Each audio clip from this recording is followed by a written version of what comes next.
Bueno, bienvenidos, sigamos estudiando y meditando en la palabra de Dios. Y el título de este estudio será ¿y por qué no juzgar?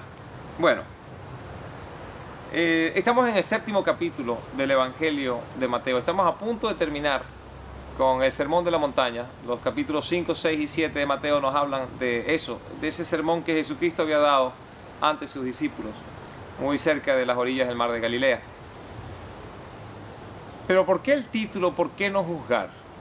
Bueno, yo quería dejar el título un poco abierto porque muchas personas tienden a decir no me juzgues, porque la Biblia dice no juzgues para que no seas juzgado. Y eso es cierto, la palabra de Dios dice claramente no juzgues para que no seas juzgado. Pero es verdaderamente el entendimiento correcto cuando una persona te dice no me juzgues para que nadie te juzgue a ti. ¿Será eso lo correcto? Vamos a ver qué es lo que dice la palabra de Dios. Y antes, por supuesto, de leerla, vamos a orar y pedirle al Señor que nos guíe en este estudio. Padre Celestial, Señor, te damos gracias nuevamente por este maravilloso día con el que nos estás bendiciendo. Y por la oportunidad, Señor, que tú nos das de abrir tu Biblia, de abrir tu palabra, a sabiendas, Señor, que tu deseo es comunicarte con cada uno de nosotros y que tu Espíritu Santo, Señor, no solamente quiere, pero tiene el poder de tocar nuestros corazones para transformarnos a la imagen de Jesús. Te pedimos, Señor, en el nombre de Jesucristo, que seas tú quien conduzca este estudio y que seas tú, Señor, quien nos enseñe verdaderamente si hemos de juzgar o no hemos de hacerlo. Y si lo hemos de hacer, Señor, ¿cómo hemos de hacerlo? Para traerte honra y gloria a ti, por cuanto tú te la mereces. En el nombre de Jesús. Amén. Bueno, así que por favor espero que tengan sus Biblias abiertas en el 7º capítulo del Evangelio de Mateo. Y vamos a comenzar leyendo. Dice, no juzguen a nadie para que nadie los juzgue a ustedes, porque tal como juzguen, se les juzgará, y con la medida que midan a otros, les será medida a ustedes. No juzguen para que no sean juzgados. Posiblemente no es la intención del pasaje. Vamos a leerlo de nuevo para que se den cuenta. Dice, no juzguen a nadie para que nadie los juzgue a ustedes, porque tal como juzguen, se les juzgará, y con la medida que midan a otros, les será medida a ustedes. ¿Será que Dios no quiere que nosotros juzguemos absolutamente a nadie? Y que cuando las personas hagan con su vida lo que ellos quieran hacer, nosotros seamos capaces de decir, esa es su vida, que el Señor determine si están haciendo lo correcto. Yo no tengo por qué pasar juicio con respecto a lo que están haciendo, porque yo no quiero que nadie pase juicio contra mí. ¿Será eso? Yo verdaderamente no creo que sea así. Y luego, para explicarles por qué, voy a leer de la primera carta que Pablo le escribió a la iglesia de Corintios. Y eso está allí en les voy a decir, que capítulo 6. Vamos a leer en el capítulo 6.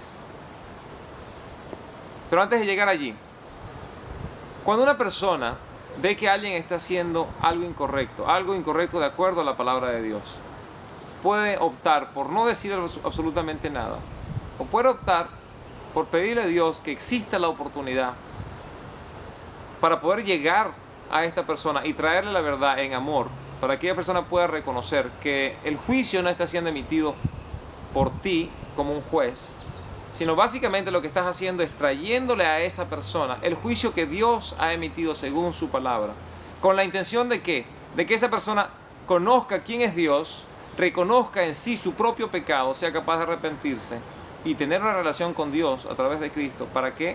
Para que su pecado sea perdonado, para que pueda tener la salvación, para que pueda verdaderamente disfrutar de una relación de hermano contigo. Todas estas cosas ocurren en el momento que esa persona reconoce verdaderamente que lo que Dios está diciendo es la verdad. Si yo veo a una persona robando, yo simplemente digo, bueno, esa persona no tengo por qué juzgar lo que está haciendo para que nadie me juzgue a mí. Estoy tomando el pasaje fuera de contexto. ¿Por qué?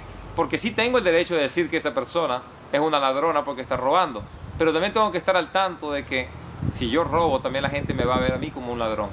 Con el juicio con el que yo juzgue a otra persona, yo también seré juzgado.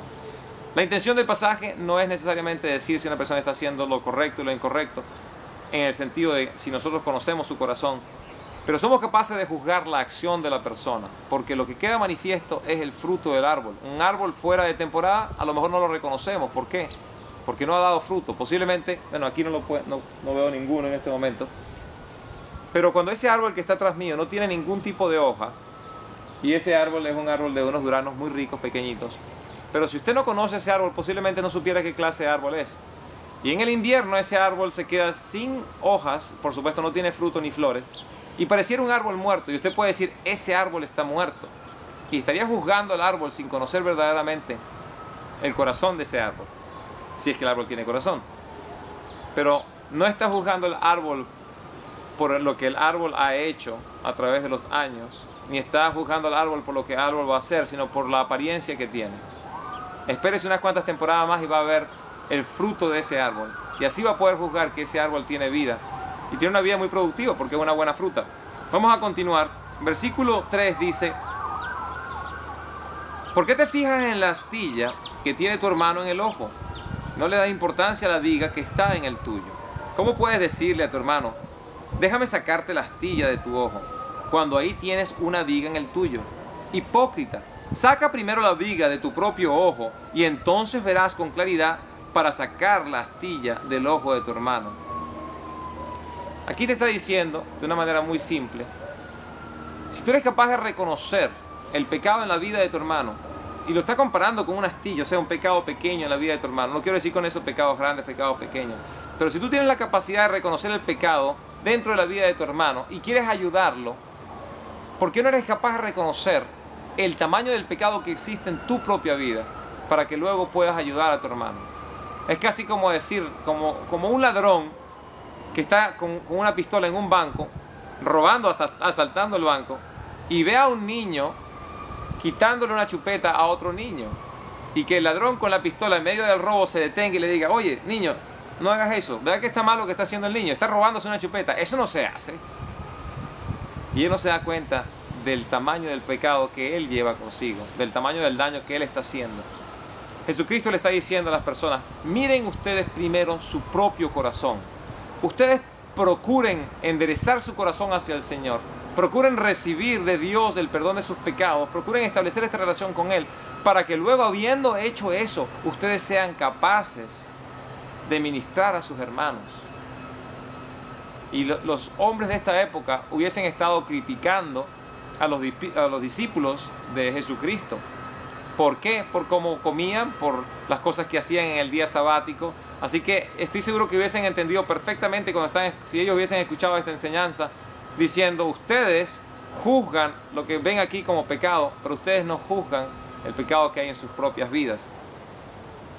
Aquí continúa el versículo 6 diciendo: no den lo sagrado a los perros, no sean que se vuelvan contra ustedes y lo despedacen, ni echen sus perlas a los cerdos, no sean que las pisoteen.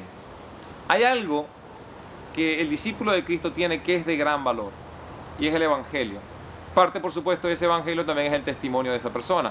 El testimonio es lo que ha ocurrido en tu vida. Una vez que tú vienes a Cristo, Cristo transforma tu vida a través del Espíritu Santo, te convierte en una nueva criatura. Y lo que te queda a ti es el testimonio de tu vida. Teniendo un testimonio, teniendo el Evangelio, el Espíritu Santo que te llena, tú puedes compartir este mensaje. Una vez que tú has reconocido el pecado en tu vida, para ser perdonado, también tienes la oportunidad de reconocer el pecado en la vida de otras personas. El Evangelio tiene el poder de hacer eso. Pero también la persona que tiene el Evangelio, tiene el testimonio, tiene el Espíritu Santo, tiene que procurar pedir a Dios que le dé discernimiento a quién he de llevar este mensaje. Y Cristo está hablando de una manera muy clara, porque si este mensaje es llevado a la persona equivocada, que tiene el corazón sin la disposición de aceptarlo, te va a causar mucho daño.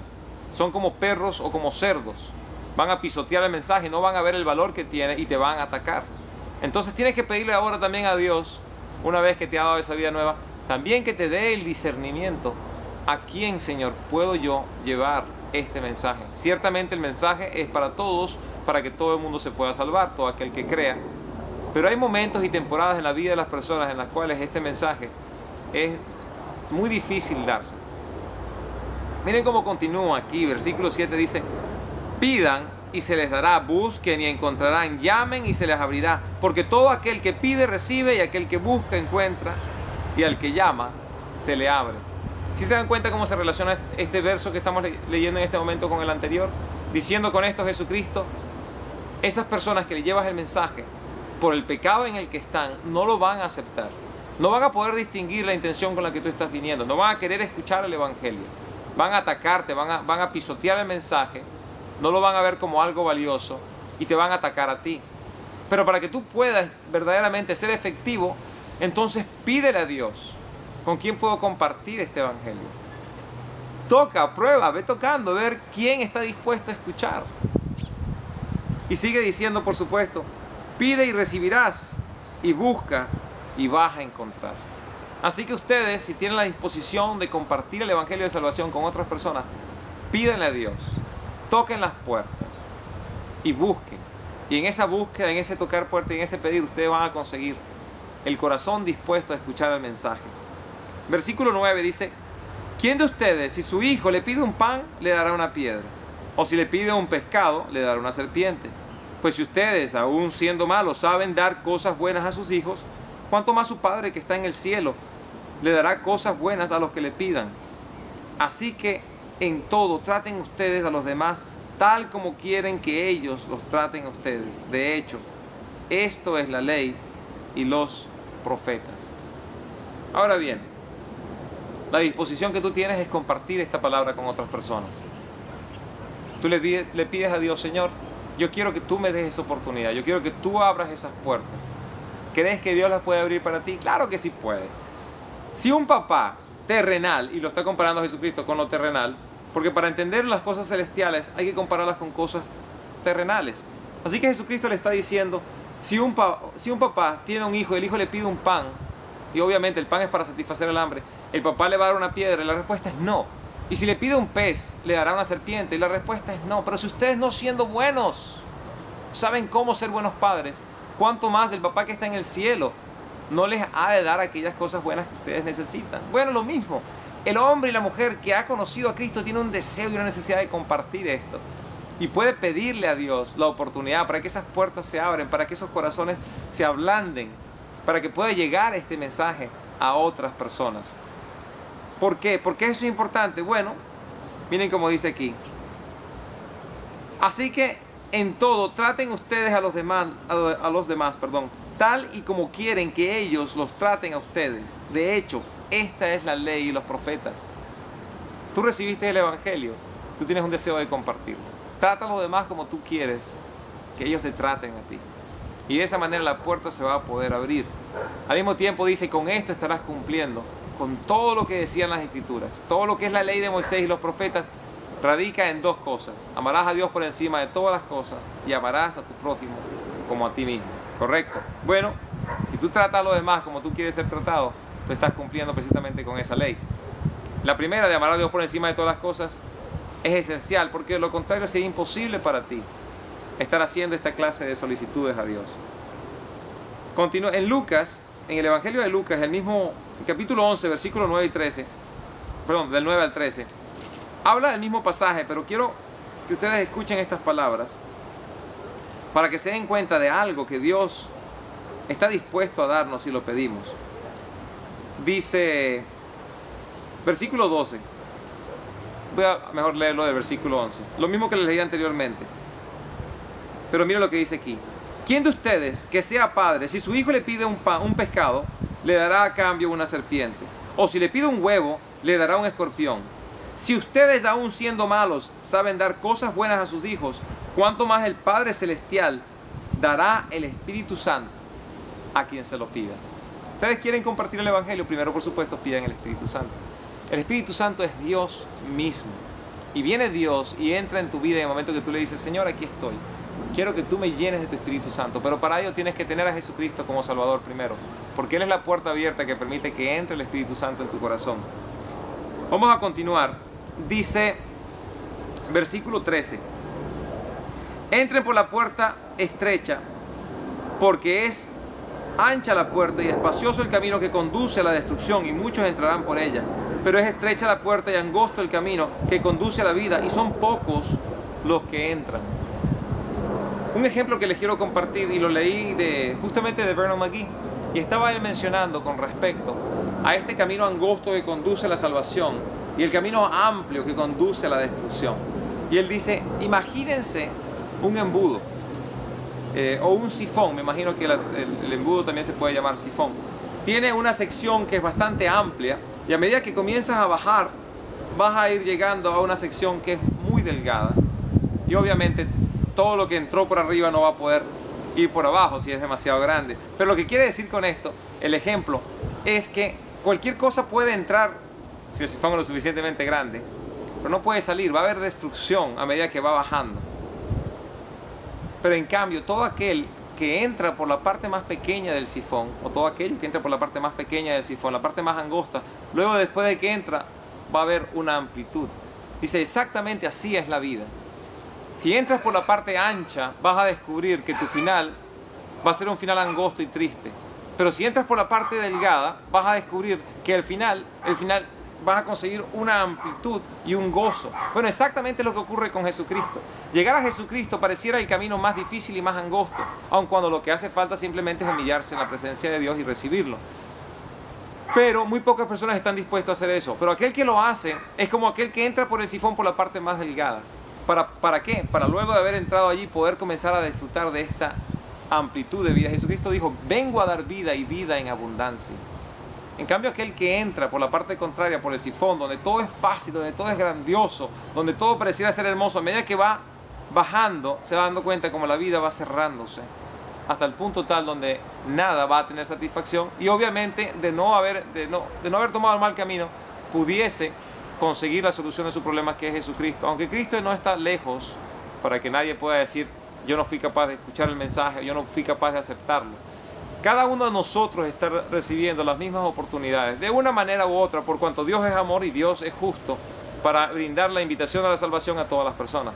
Tú lo estás escuchando, no creo que sea la primera vez.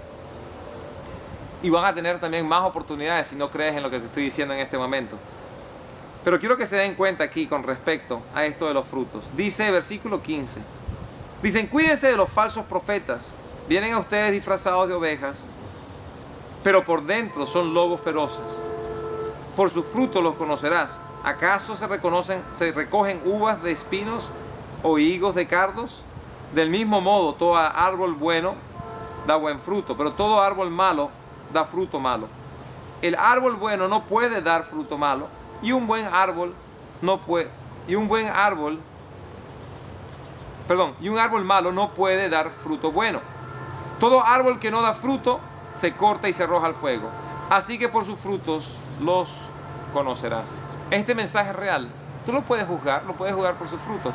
¿Se acuerda que le había dicho con respecto aquí al juicio? Bueno, voy a leerles aquí en el pasaje, en el 6º capítulo de la primera carta de Corintios, cómo Pablo habla con la iglesia de Corintios y les habla con respecto al juicio. Lo importante que es tener un juicio sano, un juicio correcto. Dice, versículo 1 del capítulo 6, voy a leer un poquito. Dice, si alguno de ustedes tiene un pleito con otro, ¿cómo se atreve a presentar una demanda ante los inconversos en vez de acudir a los creyentes? ¿Acaso no saben que los creyentes juzgarán al mundo? Y si ustedes han de juzgar al mundo, ¿cómo no van a ser capaces de juzgar casos insignificantes? ¿No saben que aún los ángeles los hemos de juzgar? ¿Cuánto más los asuntos de esta vida? Por tanto, si tienes un pleito sobre tales asuntos, ¿cómo es que nombran como jueces a los que no cuentan para nada ante la iglesia? Y yo digo esto para que les dé vergüenza. ¿Acaso no hay entre ustedes nadie lo bastante sabio como para juzgar un pleito entre ustedes?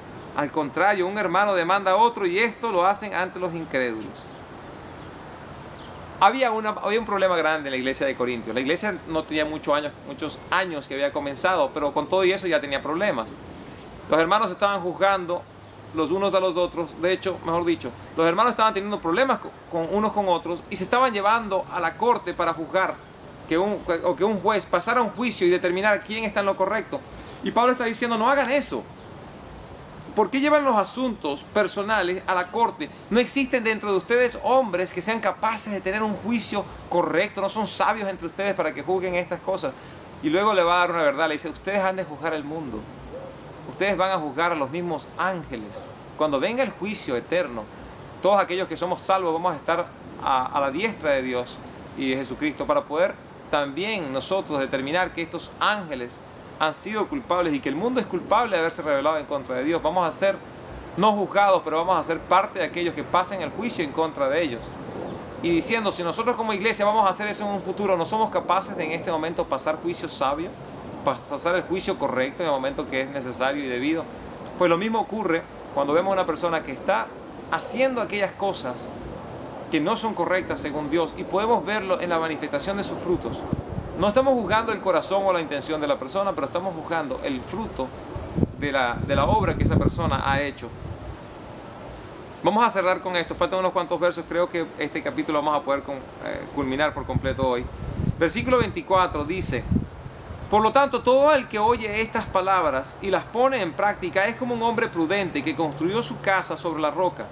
Cayeron las lluvias, crecieron los ríos y soplaron los vientos y azotaron aquella casa. Y con toda la casa no se derrumbó, porque estaba cimentada sobre la roca. Pero todo el que me oye estas palabras y no las pone en práctica es como un hombre insensato que construyó su casa sobre la arena. Cayeron las lluvias, crecieron los ríos y soplaron los vientos y azotaron aquella casa. Y ésta se derrumbó, y grande fue su ruina. Jesucristo está diciendo, escuchen estas palabras que les estoy diciendo y pónganlas en práctica. Todo aquel que escucha lo que le digo y lo pone en práctica, se le compara a un sabio.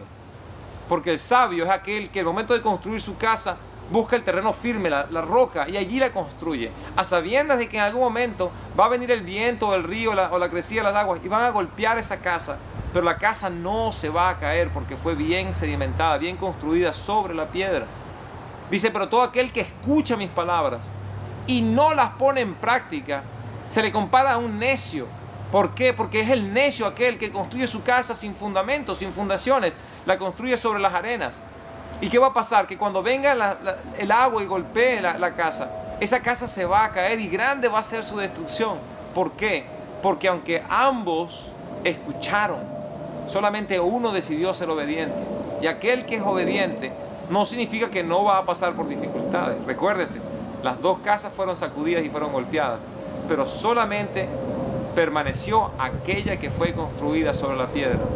Y es precisamente Cristo, nuestra piedra angular de nuestra fe.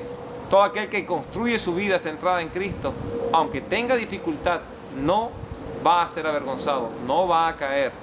No digo con esto que no va a sufrir enfermedad, que no va a sufrir pérdida de dinero, problemas emocionales, pero quiero decir que va a llegar el día en que todo el mundo va a poder reconocer que todo aquel que confió en Jesucristo obtuvo lo que Cristo le había ofrecido, vida eterna y una vida llena de gozo, aun cuando las circunstancias pudieron haber sido difíciles.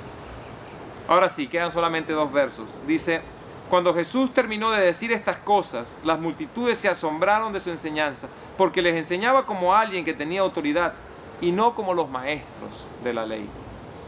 Hasta cómo enseñaba Jesucristo demostraba que lo que él estaba diciendo era verdad. Enseñaba con autoridad. No enseñaba como aquellos que dicen las cosas que no conocen o dicen las cosas en las cuales no creen. Jesucristo no solamente conocía y creía en todo esto, más bien Jesucristo era Dios que bajó del cielo para enseñarnos a nosotros cuál es el camino para la vida eterna. Y espero que este mensaje haya llegado a tu corazón. Yo no puedo hacer que llegue a tu corazón. Lo más que yo puedo hacer es leerte la palabra, explicarte lo poco que entiendo de ella y esperar en Dios que el Espíritu Santo lleve todas estas mensajes, estas palabras a ti, a tu corazón, y te digan son ciertas. Créelas y vive de acuerdo a ellas. Espero que así sea. Que Dios te bendiga y será por supuesto hasta el próximo estudio.